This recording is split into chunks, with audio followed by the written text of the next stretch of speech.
Welcome viewers to a playthrough of Etrian Odyssey Nexus, or Seikaiju no Meikyu Kuros, as it's known in Japan. And this is a re-recording of the first part that I made in this playlist because I felt like the quality didn't really reflect the whole playthrough as I proceed through the game and progressively become better at editing, voiceover, and so on. And I think a lot of new viewers were off-put by the poor quality that first part had and didn't continue watching, so I wanted to remake it to really reflect the quality that I wanted it to be.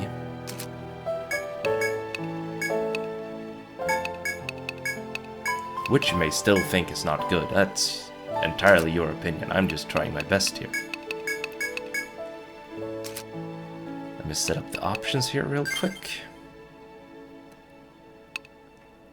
And I played this game a long time ago when it first came out, and I had a very hard time beating it because my party composition was rather poorly conceived, and I had to play on basic for most of that playthrough on my 3DS. But this time I'm going to play it on heroic instead. And as it explains here, that is the same difficulty as expert, which is the intended difficulty for most of the games in the entire series. But heroic can only be selected from the main menu. And even though the difficulty can be changed in town, if I do downgrade the difficulty, I will not be able to go back to heroic. So it is a sort of stamp of acknowledgement that you have finished or completed Nexus on the hardest difficulty all the way through without downgrading the difficulty at all, because you could play on expert up until a boss and then downgrade to basic to make the boss fight easier, and then go back up to expert afterwards. But heroic proves that you have played on expert all the way through. And I intend to try and do so. And it will be difficult. This is not an easy game. Even though it's the 6th mainline game in the series.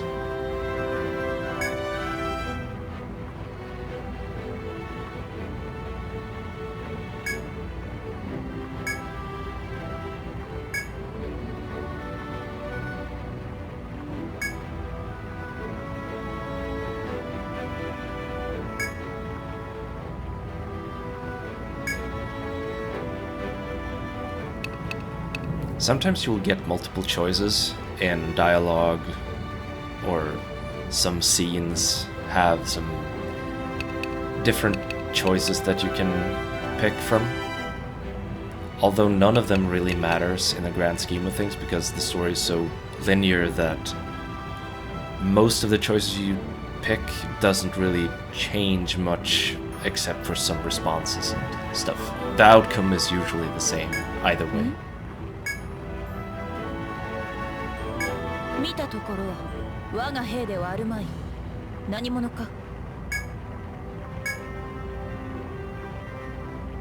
And also, you don't play as a character or a hero. You are instead representing a whole guild of adventurers. So you don't have a personal name, but you do name the guild that you represent instead.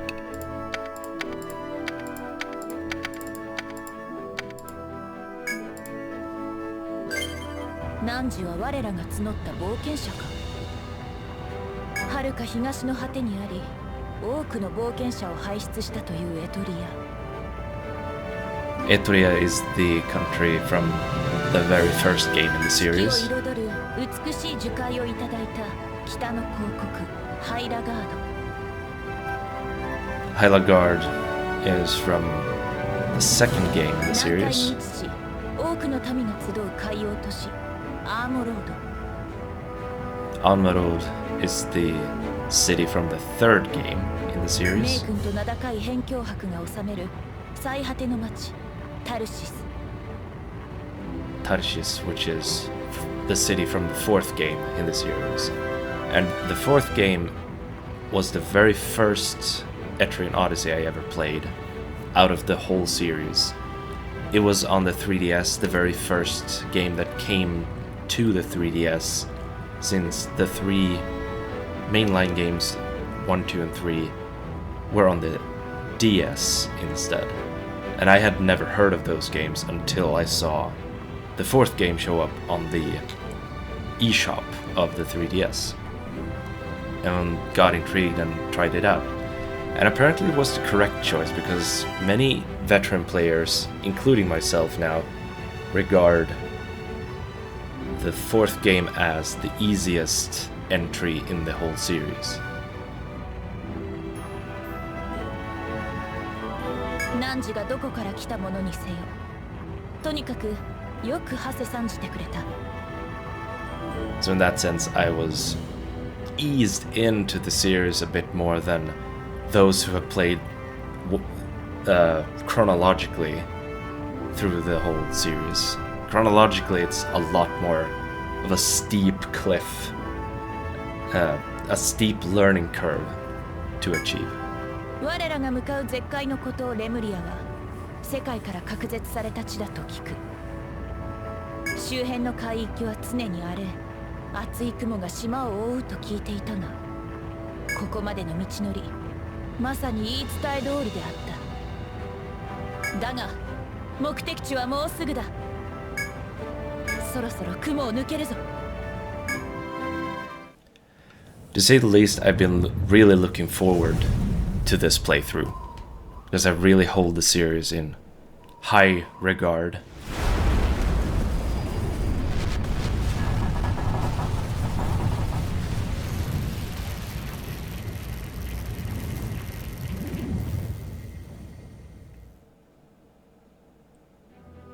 Mitaか。あれが世界樹だ。あの大樹が我らの目的となる地。汝らが挑むべき冒険の舞台である。姫、こちらでしたか。無事着陸しましたので演説の準備を。ミュラーか。分かった。すでに準備はできている。汝も広場へと向かうがよい。君は？集ってくれた冒険者だそうだ。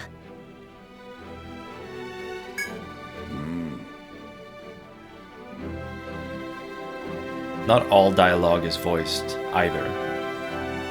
Some dialogue scenes have full voiceovers, but some 私はギュンター・ミュラーだ。軍人として飛行都市で働いている。some of the text boxes have simple confirmation grunts and other sounds like that to signify who is talking and what mood the scene has, or what state of mind the character has.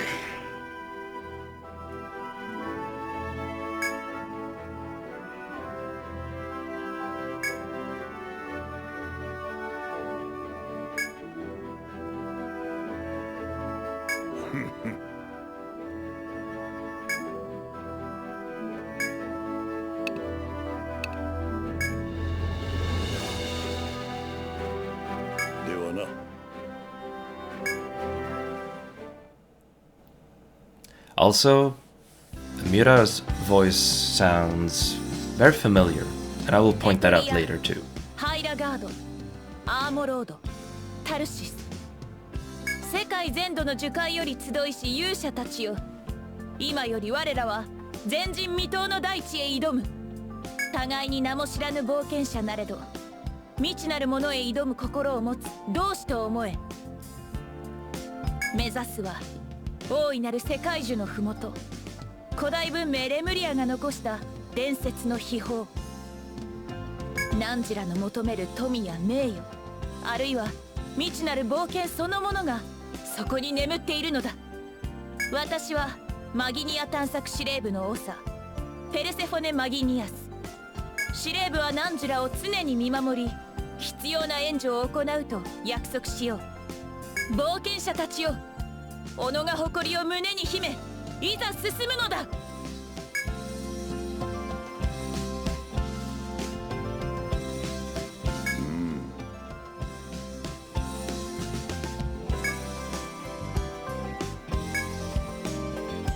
いつでも来い。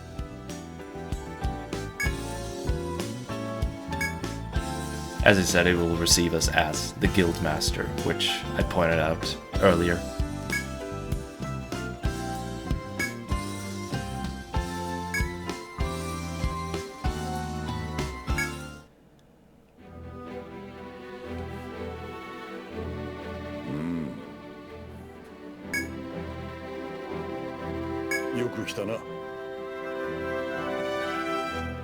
Something you may have noticed as well, that there's a lot of mythological references to Western mythologies.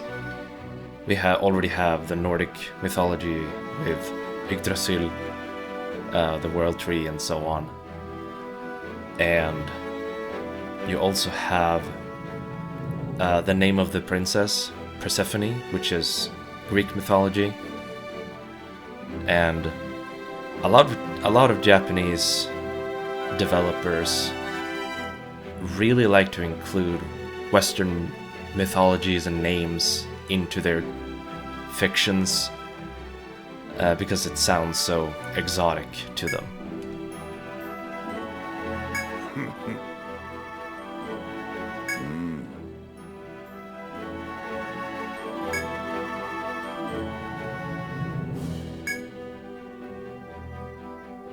And as he says, that we can form a party up to 5 members, but we can register up to 60 members into the guild. So you can have plenty of backups.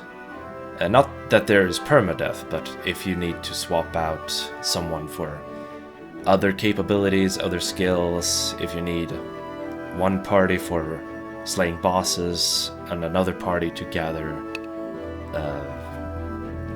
items in labyrinths and so on. But right now we'll create the party.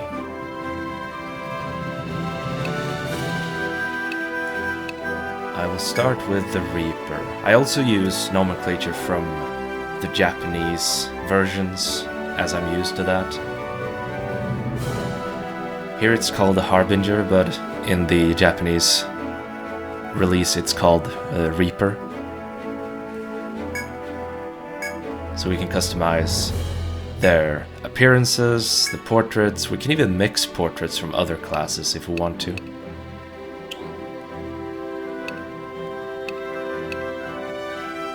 I will go with this one. I will try to recreate the colors as faithfully as I remember them. I will also be editing a lot of the downtime in between.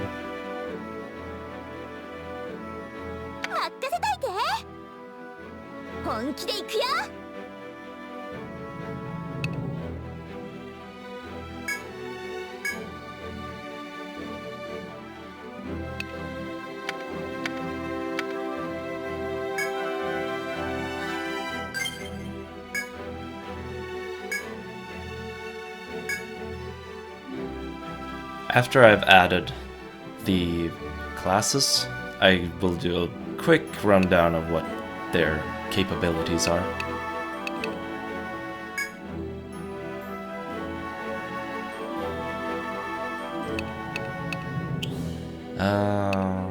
Right, I don't have the Portraits DLC. Yeah, let's go with Shogun as the portrait instead. Let's see. It's a bit intense. Let's go with you.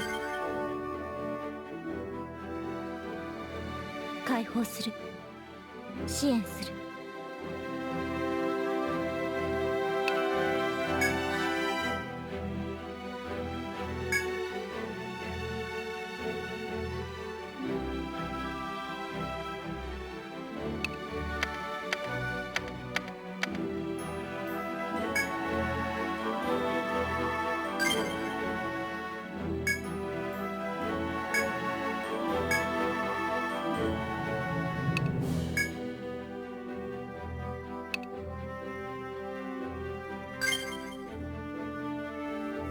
I will add that I really enjoy Himukai Yuji's art style because these pitch black shadows creates a huge contrast to the overall colorful palette of these portraits.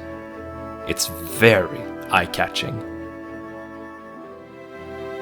全力で行く。この身が砕けても。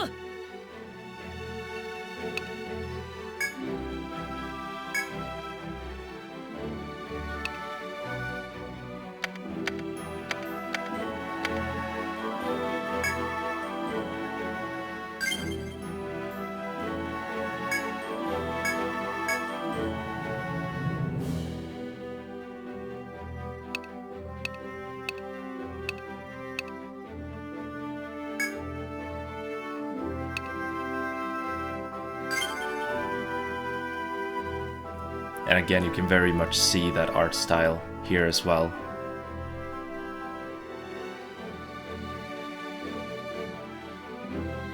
始めよ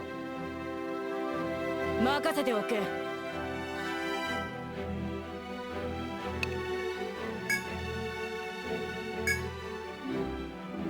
And because gunners come from Haira God, I think it's only fitting that she has a snow-themed name.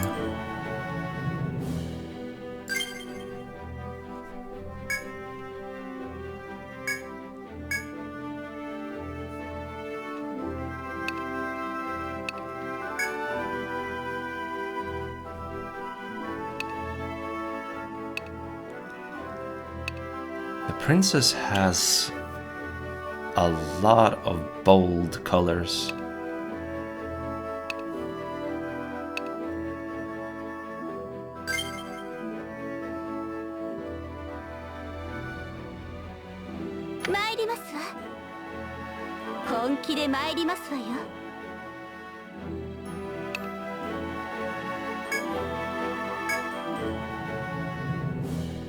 And this princess is pretty purple. I think the fitting name would be Murasaki.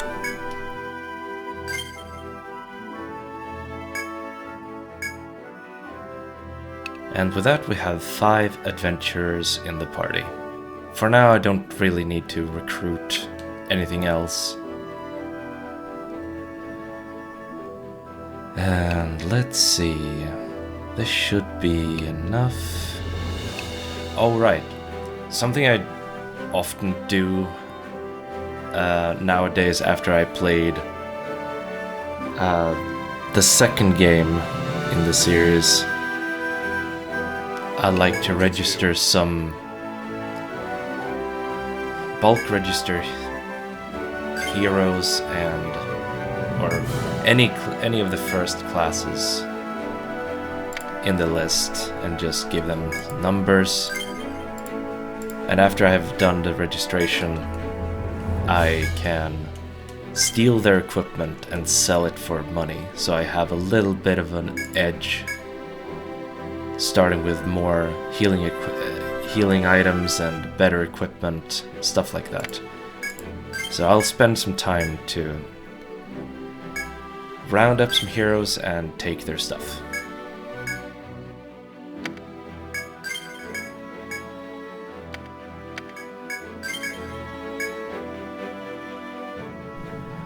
Okay, we've done the registry. Now you have to unequip them. 変更だな。別のようか。 And now I need to dismiss them. Well, need, but I want to dismiss them so I don't clog up the registry. いいのか。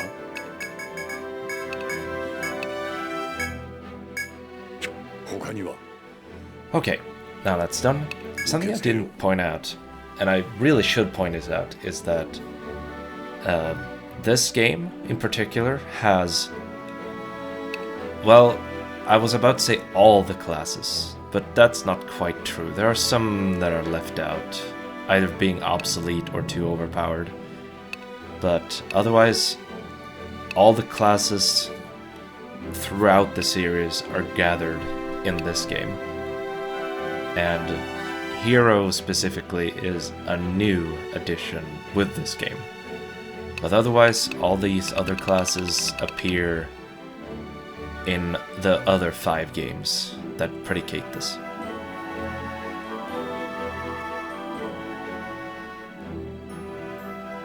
And it is a lot to take in if you are new to the series and just jump into Nexus and see all of these options and wonder, how am I ever going to be able to choose only 5 classes to pick to play with in a party going forward? And that is true. It is really tough trying to just single out a few classes to play with, and requires a lot of experience with the series as a whole to really tailor your own play style to a party composition. So many other players, many other veteran players now, including myself, don't really recommend Nexus as a starting off point, but rather the conclusion of the series, as it is meant to be. The nomenclature that the creators went with, Kuros, is, well, cross, since, as you've seen or heard about, that a lot of the previous entries that have been spoken about, Etruria, Hairagad, Almarod, Tarshis, those 4 locations are mentioned because all these classes coalesce from those games and places, as all their abilities cross over to each other. So there's a reason for all of that. Yeah.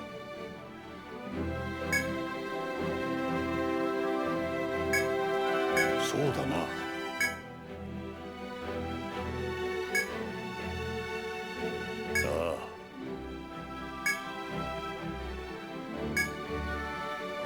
So he sends us off to the tavern to take up quests because Mira doesn't think we're experienced enough to take on a mission that the HQ can grant. Oh. So we're off to learn the ropes. So we're given some currency to gear up the party. And with the bonus equipment that I stole, we're going to have a bit of excess that I can spend on some medicine as well. And as I spoke with there, can spend some skill points. And again, to a new player, viewing this screen is pretty daunting. Luckily, it's split up into 3 parts, as it says here. You have Novice, Veteran, Master. And as your level increase, Veteran and Master will be unlocked at 20 and 40 respectively.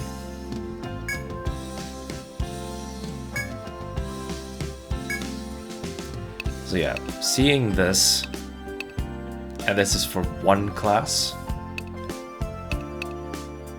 is understandably daunting because it's it's a lot to take in. Okay. Let's start with basics. Yes. Ah. Eh?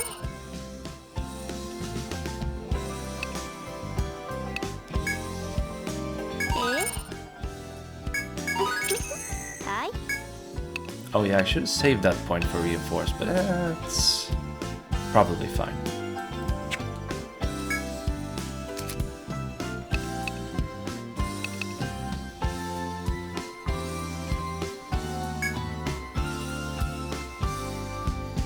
Ah. わかった。あ。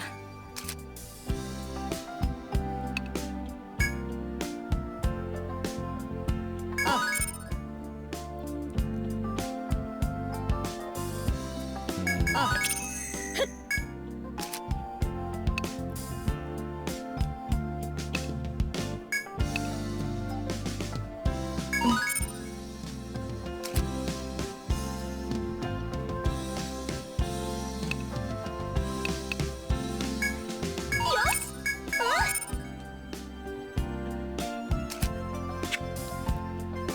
So let's go through this now that I've spoken about it.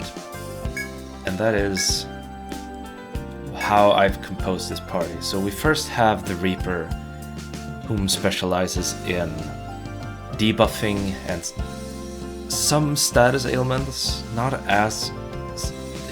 The Reaper doesn't afflict status ailments as good as some other classes do, but the debuffing area is the Reaper's forte. So I want someone that can debuff and do some status ailments, which is why I picked the Reaper.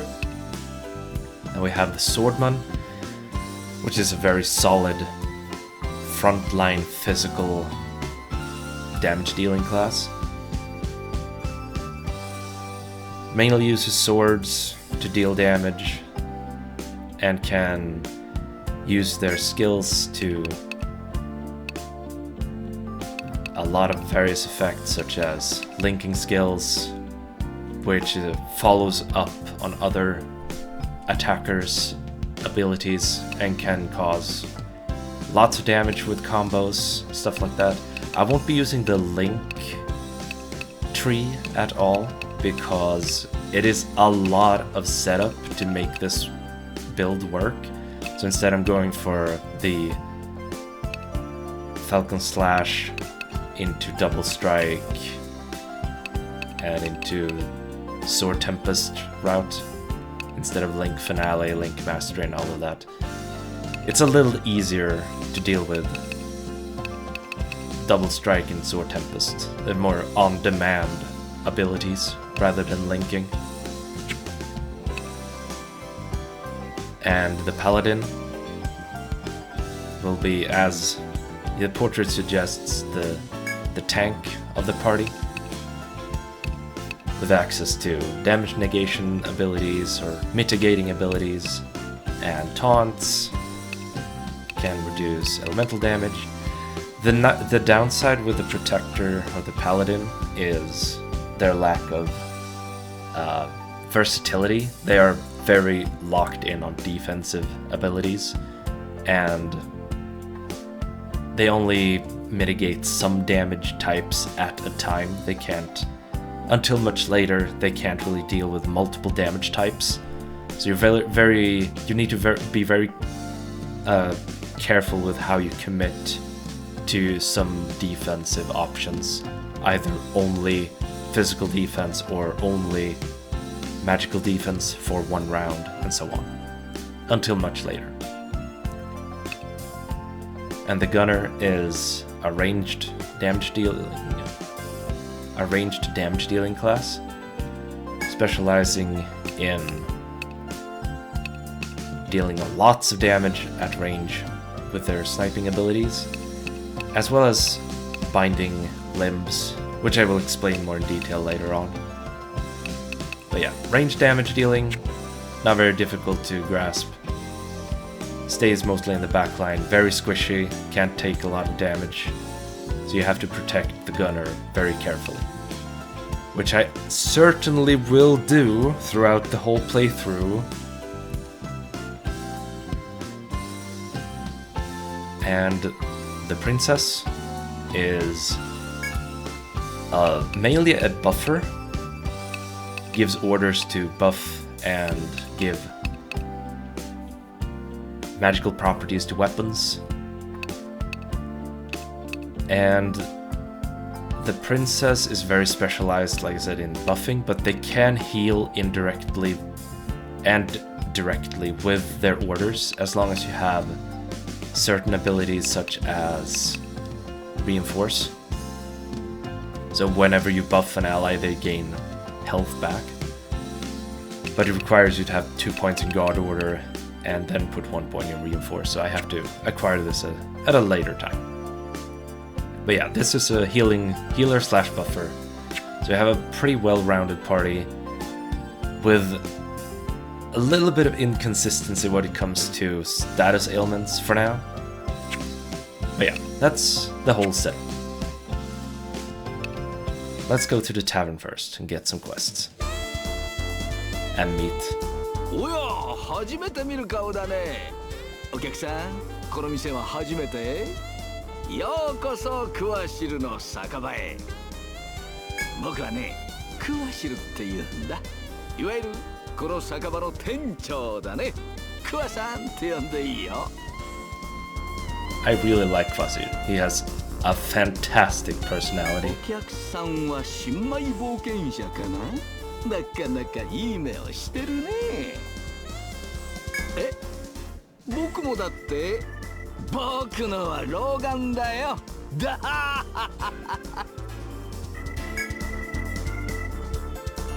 So here you can take on quests, and like it says, it's either fetch some items, find some information about something, or slay a monster.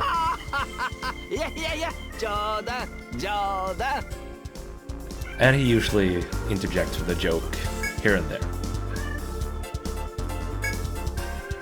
And doing quests is a very paramount thing to do because you need, from quests you gain experience as well as some equipment and consumables that are useful throughout the journey. いらっしゃい。どれにそれにするんだね。ん？そうだよ。 The first request, we have to guard a bunch of cattle. それじゃどうするのかな？ The second quest, we have to go fishing for a dangerous water creature. そうだよ。僕だってびっくりさ。それでね。 Fishing out the guardian of the lake so that people can get fresh water.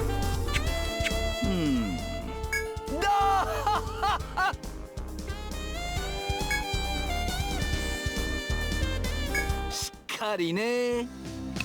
Let's go visit Napier. なんじゃ、見ない顔じゃな。さては銭の匂いにつられてきた新たな冒険者かや？ Zenny is the Japanese name for the currency. The translated or the localized version calls it Entol instead.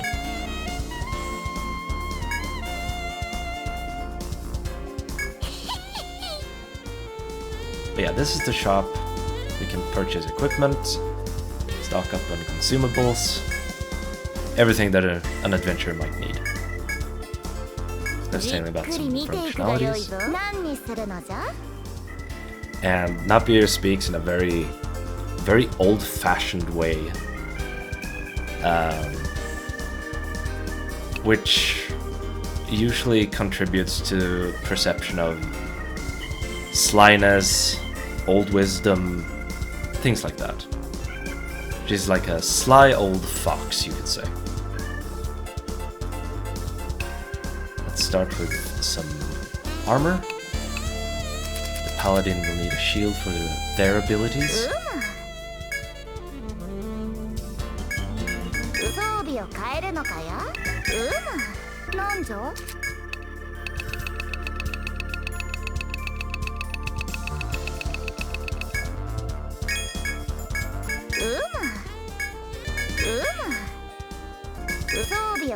のかや? The nice thing with the princess is that she has the ability to equip shields and heavy armor. So being a buffer and healer, being able to equip very heavy gear makes her very, very durable. 装備を変えるのかや?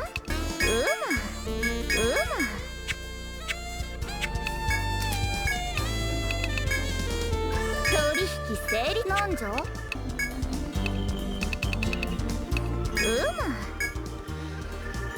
10 medicas to start with. That should keep us alive for a while. さてさて、何のご用かの? 毎度あり. And lastly, the inn, where we can rest and save the game. 本日定休日です。もうわかったから、今から開店します。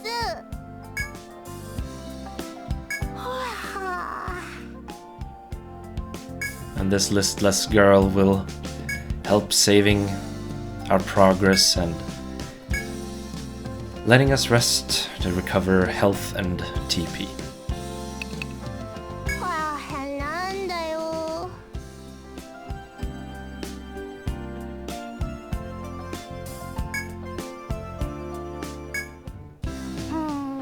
どうするの? さて、もう一眠り。 Okay, let's go and get those quests out of the way.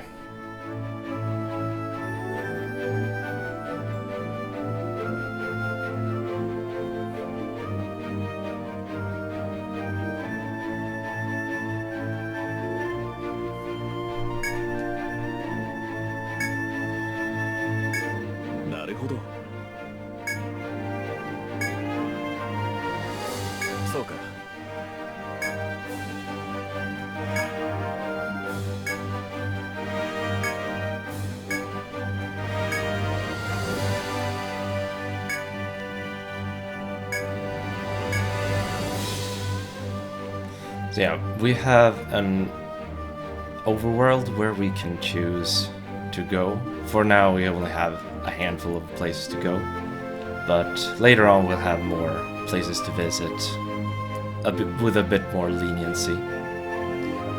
It's still linear, but there you will have more options than just going through a list of places to visit. Here you can actually see more graphically where they are placed in the world.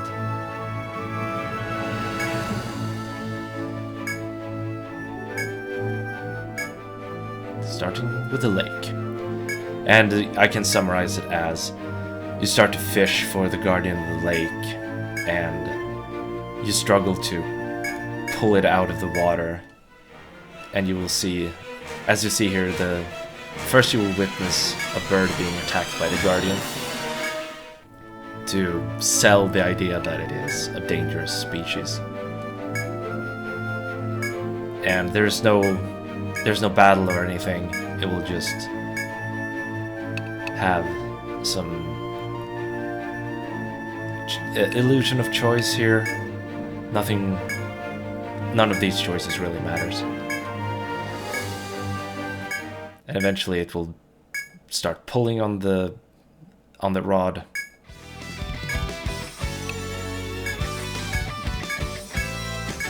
And someone will throw their weapon, yep. And strike the fish in the water. How she got her weapon back, I don't know.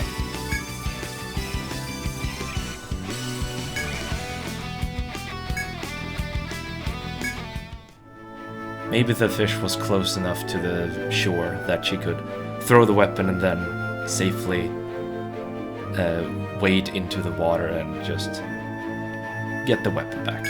Who knows? Some things are swept under the rug. And here we're going to watch some cattle. One of the sheep will wander off. Sheep? Goat? I don't remember which it was. It was wander off and we'll have to find it. Goat. It was a goat. And here we have choices that actually sort of matter, but not really. If you go to either of the top 2 choices, it will just be a dead end and you will be brought back to this selection again. The only correct option is the Plentiful Forest. And we'll start to witness the first battle.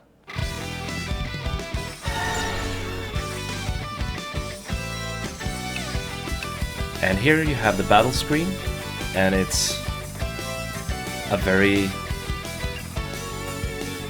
sleek and stylish and very readable status screen we have here, with all of our battle options on the left side, and the graphical user interface frame the battle really well, having the creatures in the very center and everything else around it. Choosing blue as the color for the interface is very nice, in addition to the yellow and orange gradient of the health bars, as well as the selection popping out like this and being in also yellow and orange makes the whole user interface very easily readable. Let's see, did I pick front guard?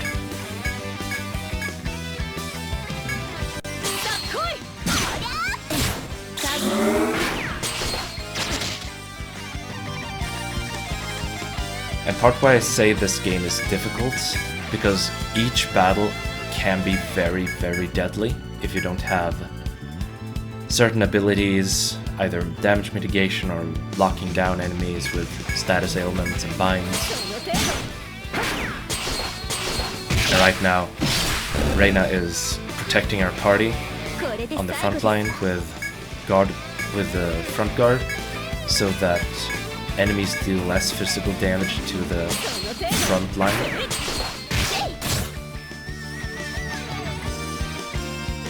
Otherwise, these koalas just striking us without any protection would probably deal half of someone's health damage. And now we can just auto battle for the victory. Gain experience and some reagents for monster parts.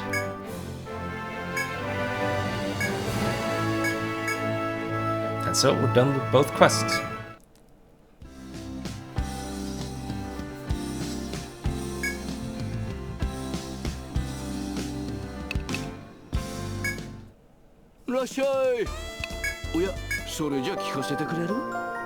As you can see at the bottom there, the reward is a nectar, which revives a downed party member if they run out of HP.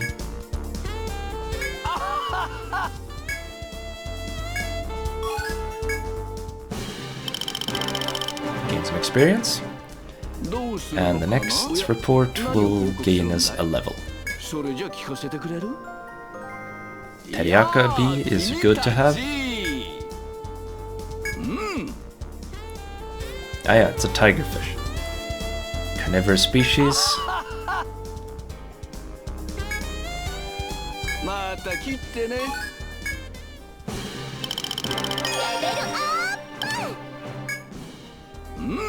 Nice.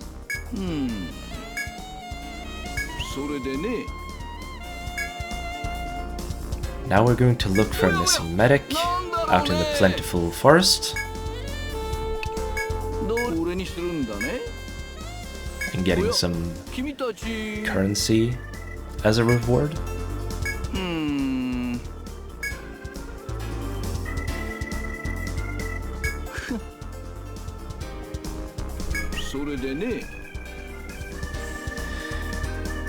Okay, verdant forest.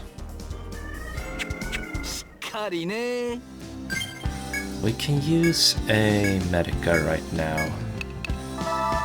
Reina, she's taking some damage. Also should spend the points that I gathered.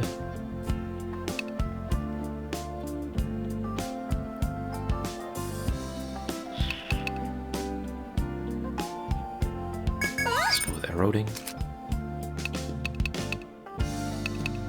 覚えた。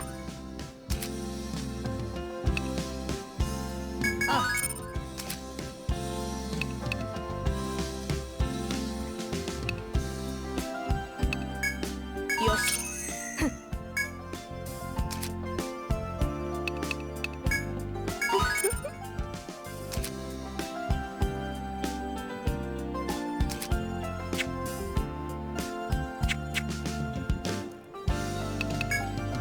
Should save the progress. 任せとけ。いっ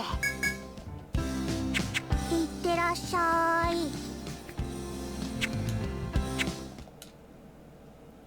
Let's go look for her.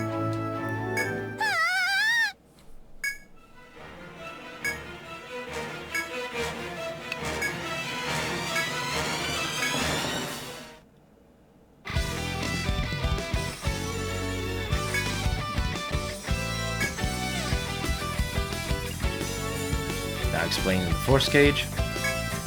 Force gauge being a sort of class-specific ultimate ability, granting specific attacks, boosts in form of buffs, or maybe healing. It's entirely dependent on the class itself. And using a force boost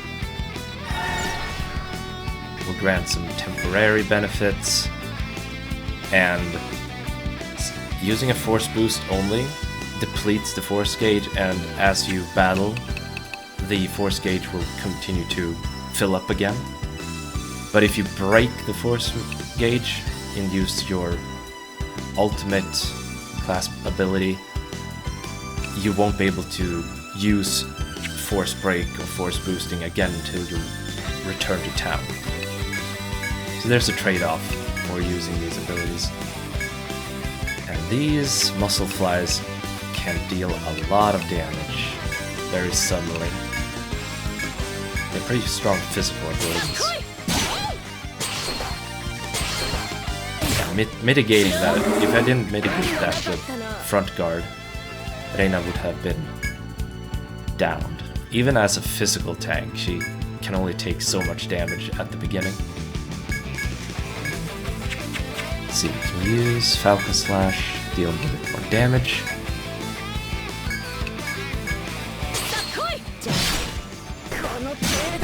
Oof!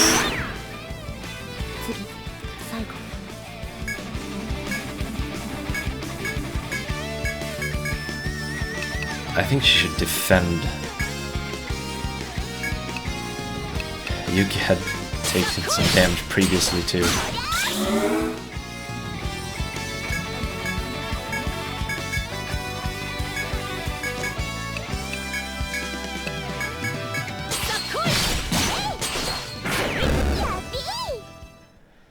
Oof.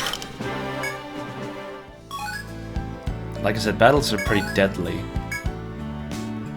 And that is true for most of the entire game.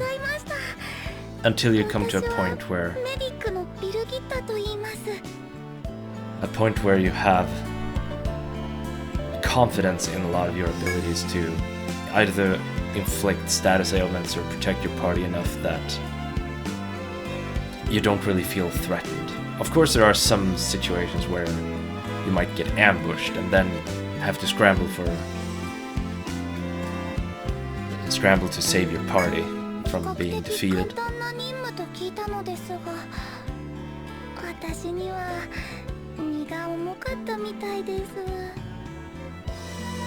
Birgitta is also a bit of a stereotype, as you might notice.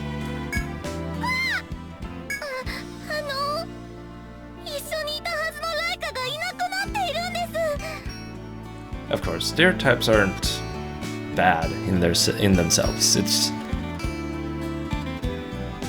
Stereotypes are often used to really enforce a certain character trait and make players or readers or any viewers of movies and similar stereotypes exist everywhere to signify a certain personality trait or way to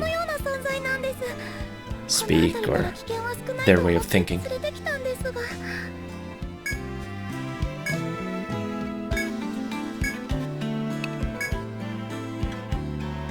ありがとうございます。私も皆さんに同行させていただけませんか？戦ったりはできないのでお邪魔かもしれませんが。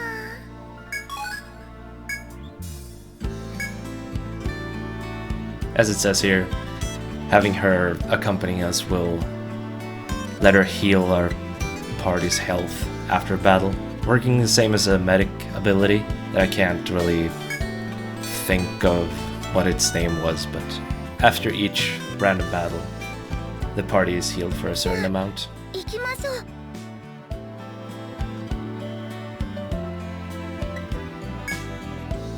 こんな遺跡があるなんて驚きです。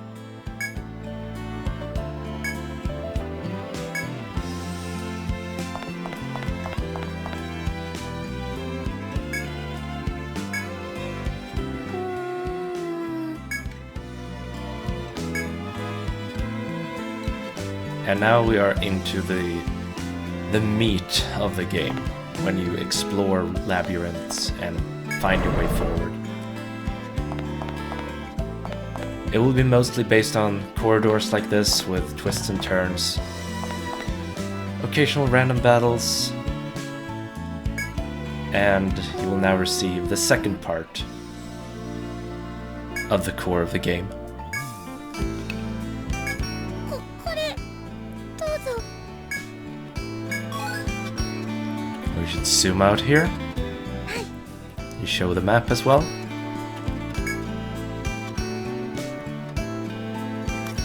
And with this, you can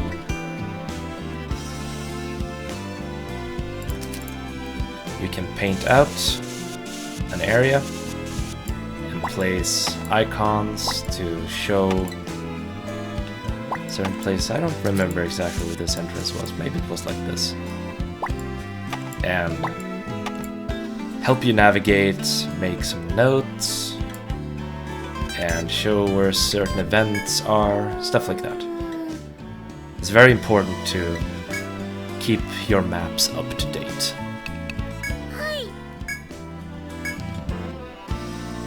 Of course, I already know how to draw maps and stuff like that. I don't really require an explanation. And to anyone viewing, it will be pretty clear how everything of such things work as you can continue watching, which I hope you do. And as you explore, you will encounter events with either positive or negative effects, maybe no effect at all. It depends entirely.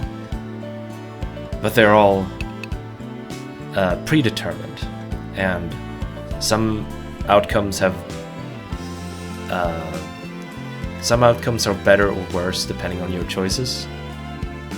And in this case, standing guard while Birgitta goes into the hole to explore will cause the party to be ambushed, and monsters will attack us freely on the first round.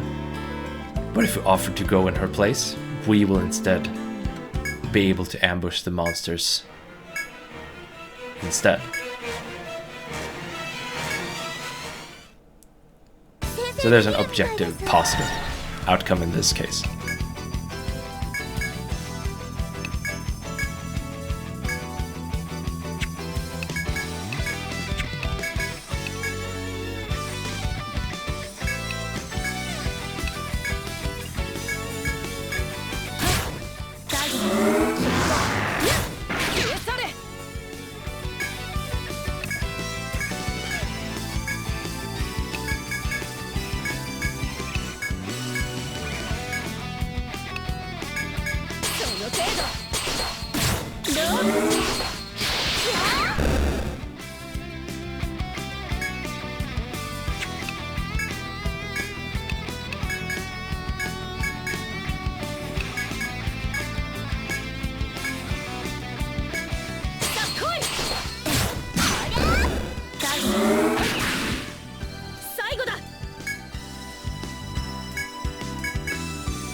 There you can see the after battle healing effect which Birgitta provides. これどうぞ。 And in addition, she heals a bit of health and TP at the end of this battle. And that is a result of the event itself.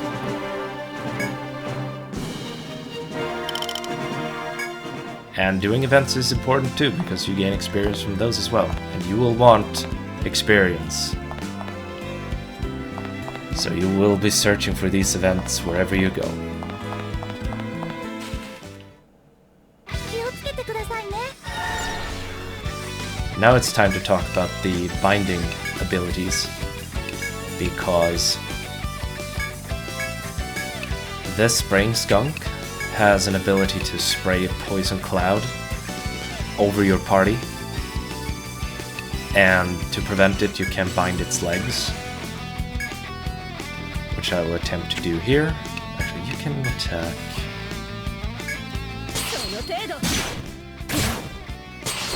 Let's see, snipe. Ooh, nope. There you go. Legs have been sealed. And that is signified by this boot icon with a red chain to show that someone's legs are bound. You have such an you can see the effect on yourself if you yourself become affected with binds or debuffs. Second screen here. You can see the head, arms and legs icons. And if someone's legs or arms are bound or heads are bound, it might prevent certain abilities from being selectable, such as Reyna's shield skills require arms to function, so if her arms are bound, you will practically be defenseless.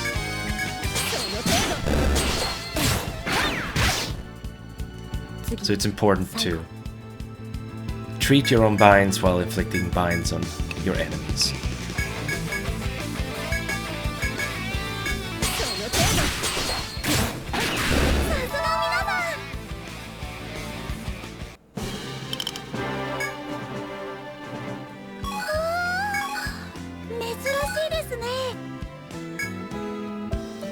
And as she points out there, that you have received a rare item, which is the purple burst stink gland, is a conditional drop, which the spraying skunk has if you defeat it with a physical attack.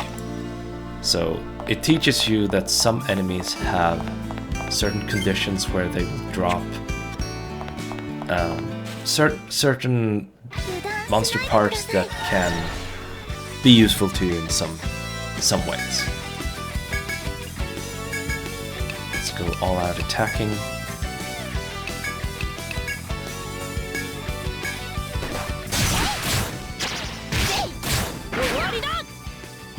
No binds.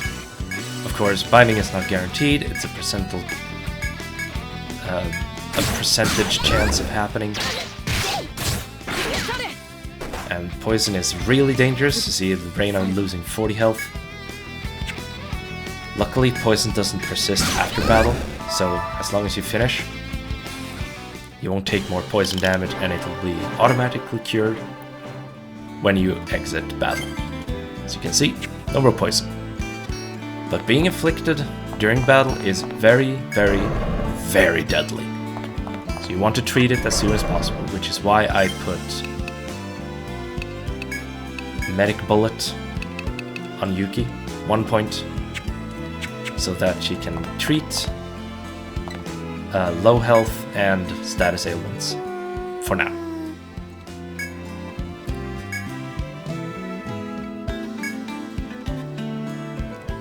As the event says here, something smells very bad to the south.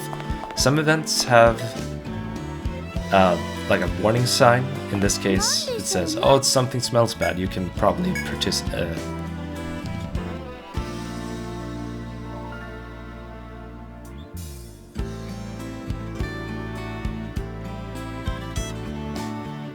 You can probably predict that spraying skunks will be here.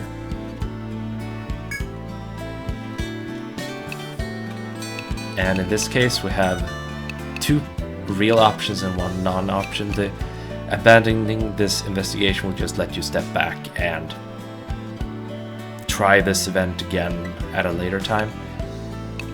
Probing will cause an ambush on you from a regular battle with some spraying skunks, but kicking the wall will cause the skunks to run away instead, in fear.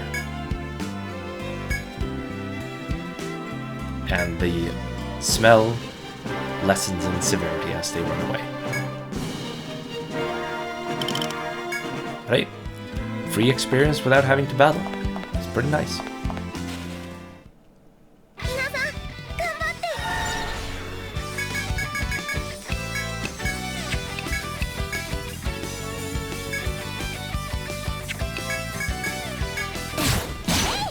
Oh, I had a feeling. I had a feeling it would happen. Oh. Now we have a use for medic bullet. Oh no. Stop it. It said right there that but the spraying skunks, but its legs were bound, so it shows that it tried to use the poison ability, but failed due to the leg bind. So you can waste enemies' actions by leg binding or using status effects and stuff like that. You really want to control battles. That is the core of the game. You either want to defeat the enemies very fast before they have time to inflict more damage upon you, or you want to control the battle so that the enemies can't act at all. Very, very important.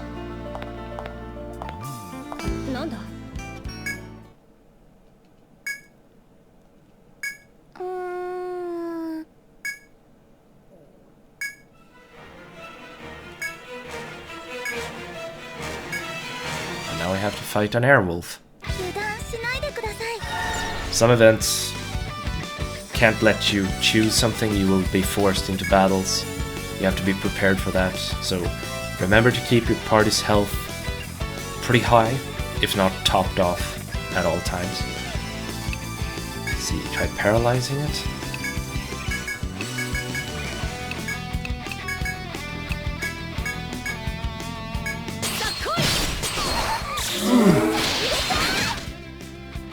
Okay, so we inflict paralyze and leg binds. We have a good chance of controlling this battle.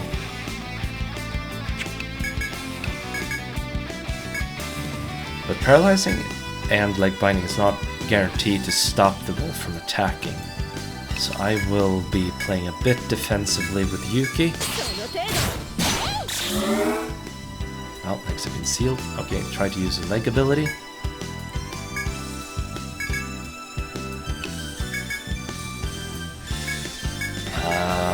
Taking a little bit of a risk here.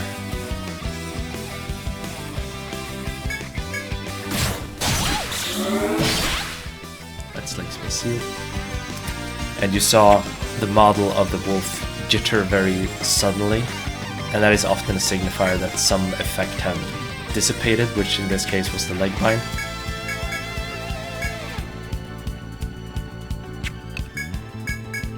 Actually, she can probably defeat it immediately with Falcon Slash, since it's guaranteed to go first. Close, but I'll take that.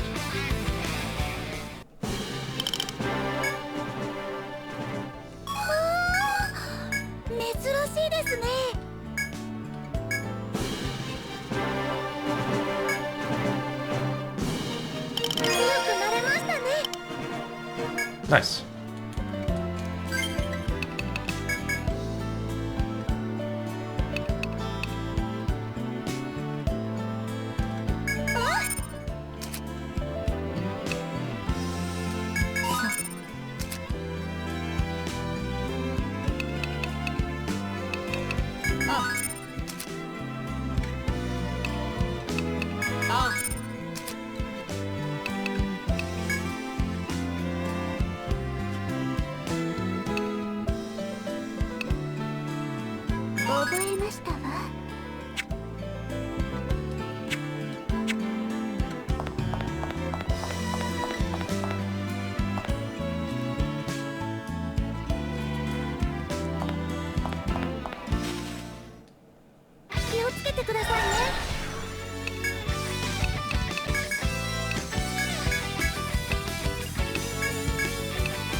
starting to run a bit low in TP, and hopefully it will last all the way to the quest objective.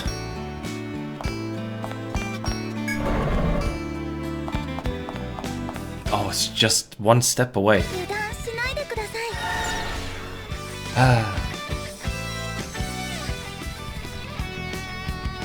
Other effects that binding does is, if it's a leg bind, a character won't be able to dodge or avoid attacks, and their action speed will be lowered.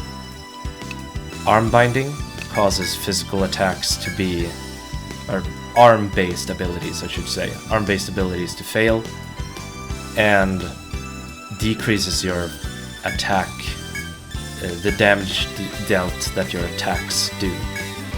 And head binding decreases int-based or intelligence-based attacks, and prevents head-reliant abilities from activating. I'll probably have it listed on the right side of the screen so you can see in more detail.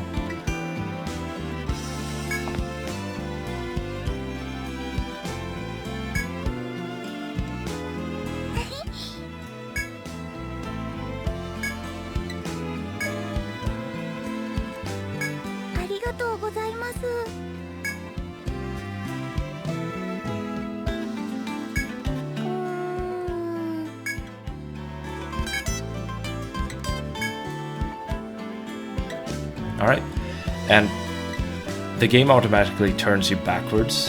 However, there's a shortcut right here that you can activate, and you can only activate it from this side. And placing a marker like that, it doesn't really matter which one you use. Or actually, it has to be either of these two double arrows to signify that it is a shortcut. And that's so you don't have to walk this whole long path back up to where you were. You can instead, I haven't painted it out yet, but once you have this shortcut, you can just go up into this second door here and very quickly get back on track where you last were. So there's a lot of shortcuts in each, or a lot of them. At least 2 shortcuts per floor in each labyrinth. And right now we can deal with this event, where water will unexpectedly splash upon us from above, affecting Yuki, Yui, and Murasaki.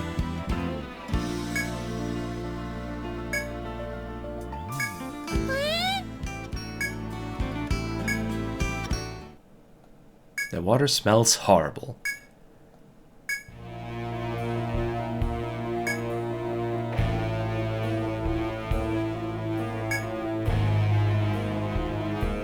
Murasaki is traumatized.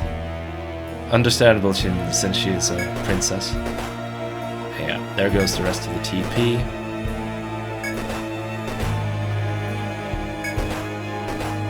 It even affects those that haven't been splashed. Not as much, but a little bit. And as they say there, they can remove their armor, all of their equipment to clean it out from this awful smell. And our tank, Reina, points out that it's really dangerous to remove any gear while in a labyrinth. And I will opt to not remove it, because if you choose to remove your equipment, you will immediately be attacked by monsters. Not preemptively, but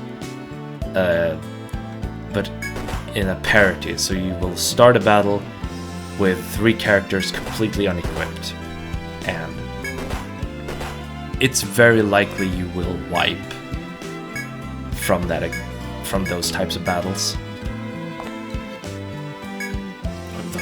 This is the only only time you have to unequip characters in an event such as this.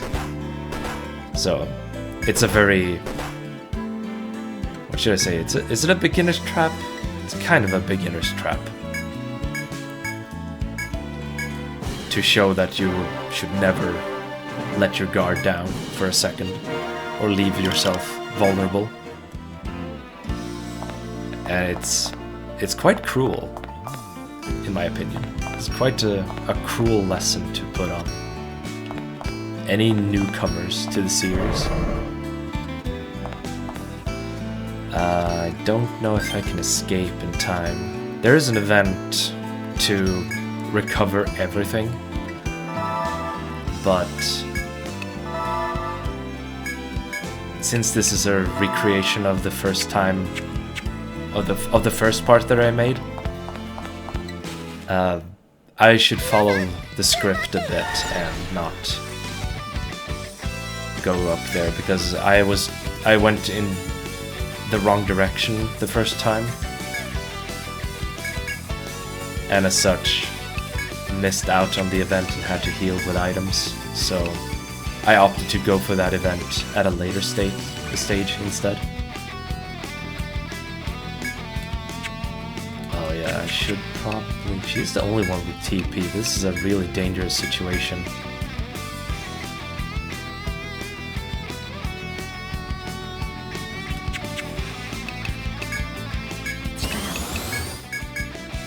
Let's use a force boost. Oh, actually, there are two. Maybe it's better to just run. Sometimes it's just better to run at all.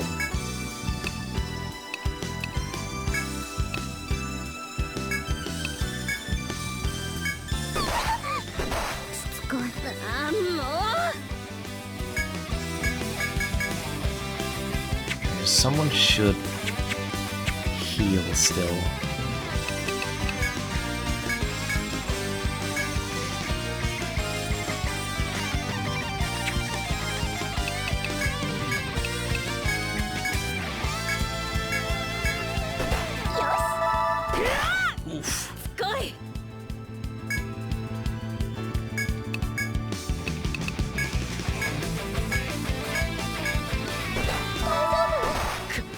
Wow, I have really bad luck with these escape attempts. I'm running out of Medica as well.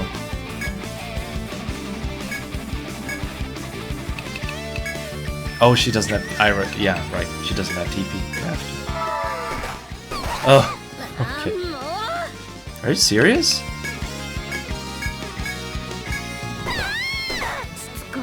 Oh, I can't believe it's this. This poor RNG. There we go. Okay, finally. Of course, in the remake, or before I remade this, I was able to escape just before a battle happened. But that's just RNG.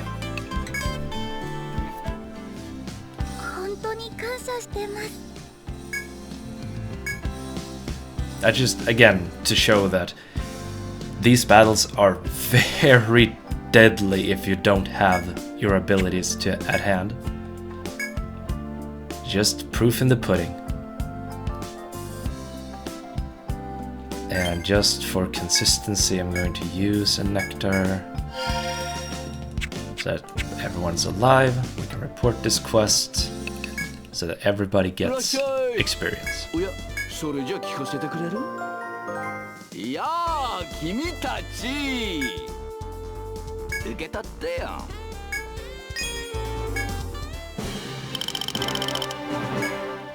おやおや、なんだろうね。I'm a bit lazy, a bit busy.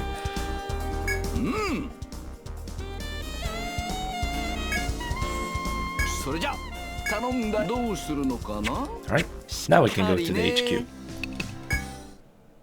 We proved ourselves enough.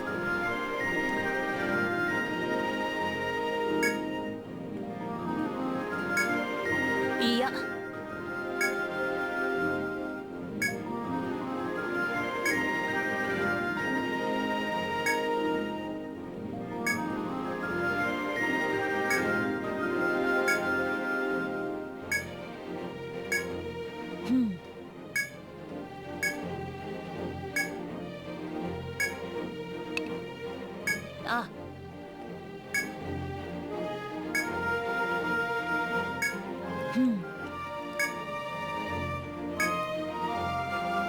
おい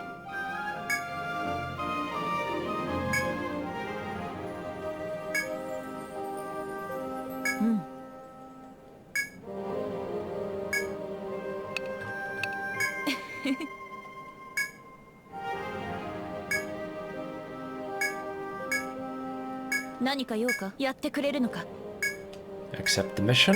よろしいではそれとどうするのだ Oh yeah, the registry is not open yet, but the registry is where you can hand in information about what type of reagents you find, materials, your completed maps, and what monsters you have encountered so far. またな And I do have my 3DS at hand. Let's see if I can just lower the sound a little bit here.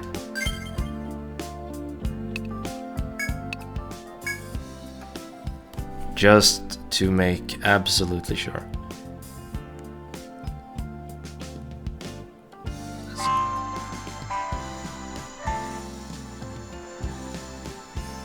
See if you can probably hear the audio.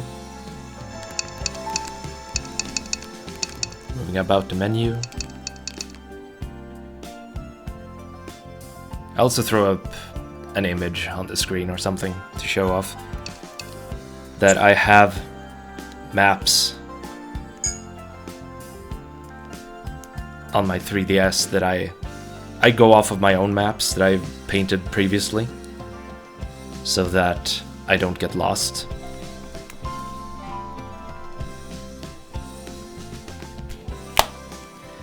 And with that, I could technically pre-paint every map that I have and just have a finished map to view from at all time, but I don't think that's the authentic viewer experience. Instead, I will complete the maps after I'm done with a floor.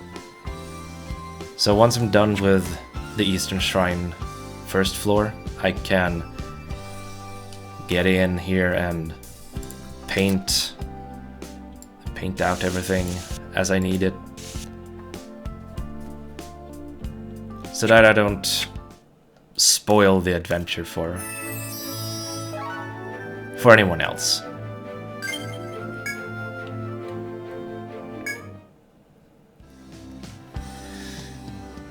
And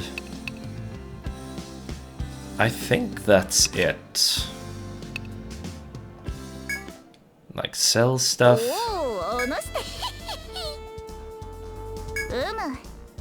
Yeah, buy any materials you require. You can use those materials to enhance equipment, mostly weapons, or only weapons actually. And you'll be able to purchase new equipment depending on what materials you hand in.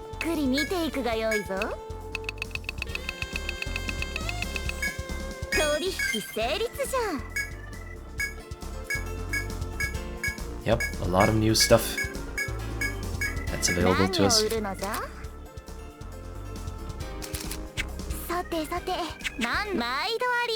Of course. I don't remember exactly what I purchased, what I did from the first run, but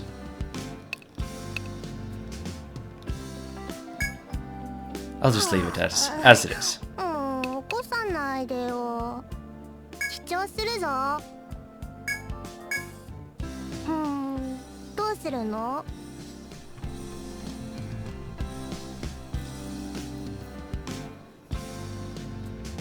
And I think that's it. Yeah, this is a dungeon RPG, a DRPG. Difficult as anything. I would draw comparisons to something like Darkest Dungeons or Legends of Grimrock, both in terms of how they play or how you navigate the labyrinths and how difficult it is, or how difficult battles are, I should say.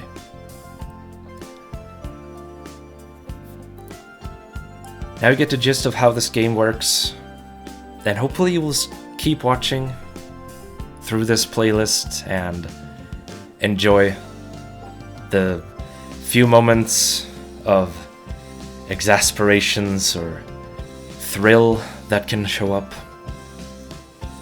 And I will see you, viewers, in the next segment.